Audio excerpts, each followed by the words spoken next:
நம்ம போன வீடியோவில் ஜெகத்காரு மகரிஷிக்கு ஆஸ்திகன் அப்படின்ற ஒரு மகன் பிறந்ததாகவும், அந்த மகன் தன் தந்தையை போலவே நானும் தவத்துக்கு போய் பெரிய யோக ஞானி ஆக போகிறேன் அப்படின்னு சொன்னதை பற்றியும் நம்ம பார்த்தோம்.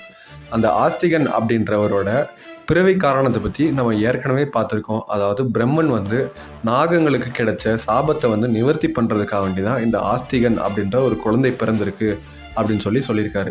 இந்த ஆஸ்திகன் எப்படி ஜனமேஜயன் ராஜா செய்ய போற சர்ப்ப யாகத்தை தடுத்து நிறுத்த போறாரு, அதை பத்தி தெரிஞ்சுக்கிறதுக்கு முன்னாடி ஜனமேஜயன் ராஜா அப்படிங்கிறவர் யாரு, அவர் ஏன் அவ்வளோ பெரிய ஒரு வெஞ்சன்ஸோட சர்ப்பங்களை பூரா அழிக்கணும் அப்படிங்கிற ஒரு மிகப்பெரிய சர்ப்ப யாகத்தை பண்றாரு அப்படிங்கிறத தெரிஞ்சுக்கணும் அப்படின்னா, இப்படி நாகலோகத்தில் நடந்த பல சுவாரஸ்யமான விஷயங்களை பத்தி பார்க்கணும் அப்படின்னா நம்ம இயல் சேனல்ல வரக்கூடிய நாகலோக சீரீஸை முழுசா பாருங்க. அதுக்கான லிங்க் டிஸ்கிரிப்ஷன்ல இருக்கு.